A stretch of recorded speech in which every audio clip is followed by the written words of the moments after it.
Всем привет! В этом видео я хочу рассказать про вот такой вот принтер для трафаретной печати. Разработка, сразу скажу, принадлежит не мне, я всего лишь его повторил, благо автор выложил довольно подробный гайд, как его собрать. Вот. Единственное, что я с ним сделал, это немножко доработал. Доработал именно площадки, на которые кладется печатные платы перед тем, как нанести на них паяльную пасту. Изначально планировались к установке вот такие вот площадки. Здесь снизу есть выемки для неодимовых маленьких магнитов, чтобы эти подставки плотно прилипали к металлической площадке снизу. Вот, то есть планировалось поставить вот такие площадки и на них уже сверху класть платы. Но в случае с вот такой вот панелькой печатных плат часов, кстати, для Chevrolet Lachetti, у них здесь нет никаких рамок, то есть они просто между собой соединены вот такими вот надрезанными перемычками. Очень неудобно их сюда монтировать, они здесь не держатся. Так, давайте вот я крышку открою, верхнюю часть, вернее, откину. И если мы положим вот сюда платы, ну, видно, что они, во-первых, очень маленькие, короткие, и даже если бы они были здесь длинными, то в середине у нас все равно плата прогибается, и при давлении, когда мы размазываем паяльную пасту, платы бы играли, и уже такого хорошего качества нанесения паяльной пасты мы бы не добились. Вот, поэтому я решил их заменить. Мне пришла в голову идея сделать вот такие вот как бы Е-образные вставки, тоже с неодимовыми магнитами. Здесь остались пустые места, потому что даже 4 магнитов вполне хватает для очень плотного крепления вот сюда, вот к этой площадке. То есть вот так вот они примагничиваются и держатся здесь. То есть при необходимости мы можем настроить ширину и таким же образом положить уже печатные платы как нам надо. Здесь бортик высотой для плат толщиной 1,6 мм. Также у меня есть такой же набор для плат толщиной 1 мм. То есть платы вот сюда вот таким образом кладутся. Далее, ну, вернее, перед тем как положить платы, есть еще один дополнительный элемент. Он такой как бы имеет больше декоративную функцию, но изначально я думал, что он мне поможет. Это вот такие вот резиночки, для которых здесь предусмотрены специальные винтики, болтики, за которые они крепятся, и призваны они сжимать между собой площадки, чтобы плата у нас не скользила, не выпадала и крепко была зажата. Но на самом деле даже магнитов хватает для того, чтобы плотно плату зажать. Ну, планировалось вот таким образом их одевать. Вот, ну и вот они подмагничивают, как бы удерживая плату. Теперь, к примеру, плату мы сюда закрепляем. Вот таким образом. И здесь у нас есть отверстие. В оригинальной конструкции вот в этих пластиковых деталях еще впаяны специальные резьбовые вставки, в которых крутится вот эта вот резьба М3 и как бы двигается туда-сюда. Но я от них решил избавиться, потому что это очень медленно. И мне показалось, что особой какой-то нужды в этом нет. То есть они просто вот так вставляются. И с этой стороны точно так же. Вот одна, вот вторая. Так, и впоследствии мы уже сможем с помощью них регулировать положение платы вправо-влево. Ну, вот так, вперед-назад, вправо-влево. То есть, так, сейчас перейдем к тому, что я покажу, как закрепить здесь трафарет. И после этого уже перейдем непосредственно к нанесению паяльной пасты. Для крепления трафарета предусмотрены вот на этих направляющих специальные прижимные пластины. Вот здесь есть, видно, что немножко там зазор, куда вставляется трафарет. Здесь есть винты, которые прижимают этот трафарет. Также они есть на верхней направляющей, призванной давать натяг трафарету, чтобы он не прогибался. То есть вот на верхней направляющей таким же образом есть прижимная пластина, под которую заправляется трафарет и притягивается вот этими вот винтиками. Сейчас давайте я это сделаю, прям при вас заправлю его и затяну. Так, вот, собственно, таким образом выглядит сам трафарет. Заказывал я его там же, где и печатные платы, на GLC PCB. Выглядит он, конечно, уже не свежо, потому что я им много раз уже пользовался. Чистил его, после каждого использования нужно промывать, желательно спиртом и водой, чтобы убрать остатки паяльной пасты. Так, ну что, давайте я его сейчас установлю и попробуем нанести паяльную пасту.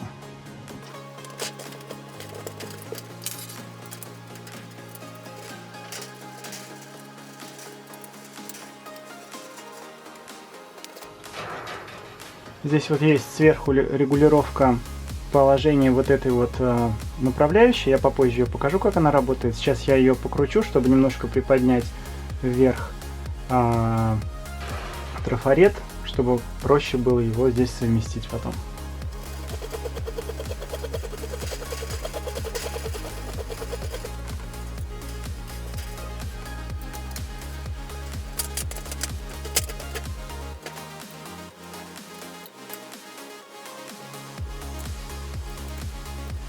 Так, ну вот, собственно, на этом установка трафарета завершена. Сейчас я опущу верхнюю часть, подрегулирую вот эти вот стопоры для пружин, которые служат для натяжки трафарета, чтобы он не провисал.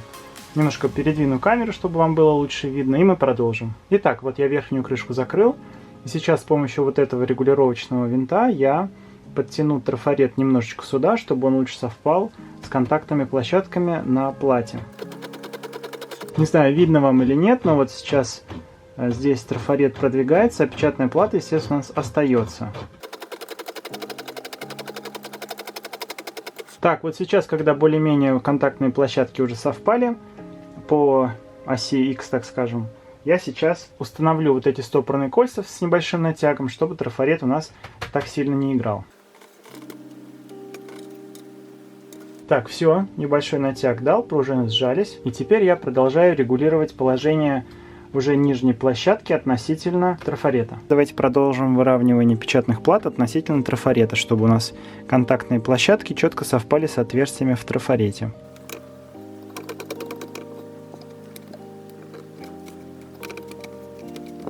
Так, ну вот сейчас довольно хорошо совпали контактные площадки. Сейчас я установлю еще две дополнительные верхние планки от крепления подложки для печатной платы. Они призваны помочь прижать трафарет лучше к печатной плате, чтобы совсем исключить вот эти вот, ну, вы видите, да, трафарет еще немножко играет. Так, неодимовые магниты здесь тоже есть, они примагничиваются к нижней части. Все, вот таким образом прижимается трафарет, и как видно, трафарет практически перестал играть.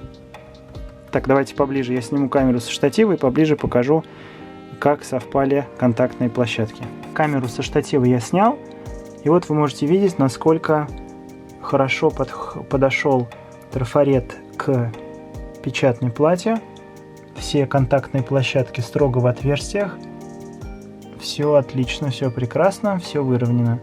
То есть, ну, как видно, да, по видео процесс установки трафарета и его калибровка, как бы относительно печатной платы, не занимает какого-то огромного количества времени. И чем больше вот таких вот групп печатных плат вы устанавливаете, то есть по несколько печатных плат за один прогон, тем как бы процесс ускоряется в разы.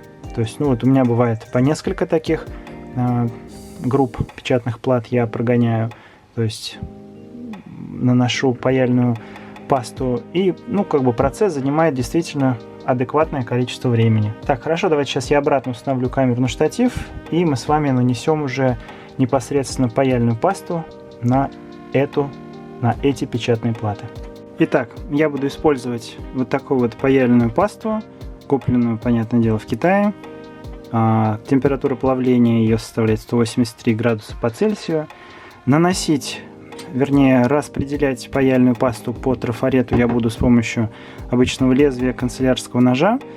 По идее, конечно, желательно иметь металлический шпатель, но как бы я до сих пор его что-то нигде не нашел, не приобрел, я пользуюсь вот таким вот простым прибором. Также с паяльной пастой в комплекте идет вот такая прекрасная лопаточка, ей очень удобно доставать, распределять, а далее уже лезвием распределять, продавливать паяльную пасту в отверстие трафарета. Так, давайте приступим. Паяльную пасту я храню по рекомендации в холодильнике, то есть вот здесь температура хранения желательно от 0 до 10 градусов плюса. Только что я ее принес из кухни.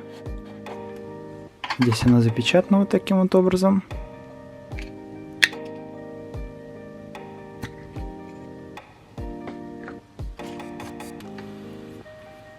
Консистенция у пасты довольно густая, тем более она еще прохладная, поэтому ее стоит немножечко перемешать вот таким образом. И можно уже выкладывать на трафарет. Все, что лишнее остается, потом отлично собирается в баночку и убирается обратно в холодильник. Так что лишнего можно не бояться нанести Пусть будет вот так. Откладываю паяльную пасту в сторону, беру лезвие и начинаю распределять, продавливая в отверстие трафарета. Здесь надо учитывать то, что желательно сделать как можно меньше движений. В идеале провести только одно движение, но у меня так обычно не получается, поэтому я буду делать несколько, но надо стараться свести их количество к минимуму. Так, погнали.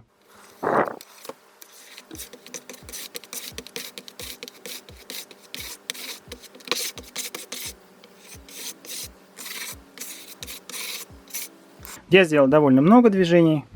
Давайте посмотрим, все ли отверстия заполнены паяльной пастой. Но, судя по всему, да, все отверстия заполнены. Все хорошо. Можно снимать верхнюю крышку и проверять результат. Давайте этим сейчас и займемся. Итак, я сначала предварительно убираю вот эти вот прижимные пластины, которые призваны придавливать трафарет к печатной плате. И уверенным движением открываю верхнюю крышку. Так, давайте посмотрим поближе, что у нас получилось. Так, вот вы можете видеть результат. Как бы трафарет у меня уже, повторюсь, не новый. Отверстия в некоторых местах забиты, поэтому кое-где видим, что контактные площадки как бы слипаются немножко. Но в этом нет ничего абсолютно страшного. При нагреве все равно поверхностное натяжение припой распределит строго по контактным площадкам. И все будет отлично. Результат пайки будет хороший. Сейчас попробую показать на цвет.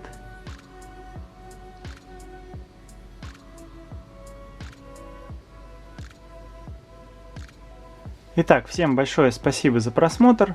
Результат, который получился у меня, вы видели. Повторю, что меня этот результат устраивает. Данный принтер для трафаретной печати ускоряет процесс нанесения паяльной пасты в разы. Сборка также становится легче, проще, быстрее. В общем, я бы вам мог порекомендовать. Если вы хотите, вы можете сами его собрать.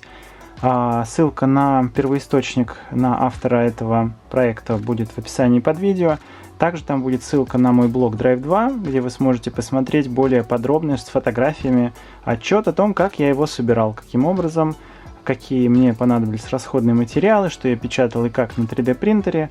Ну, в общем, более подробная инструкция, более подробный гайд будет находиться в ссылке, вернее, в описании под видео, там будет ссылка. Вот, всем большое спасибо за внимание, надеюсь, вам понравилось. Кому-то, может быть, это видео было интересно, кому-то, может быть, оно будет полезно. В общем, всем большое спасибо, всего хорошего. Увидимся в следующем видео. Всем пока!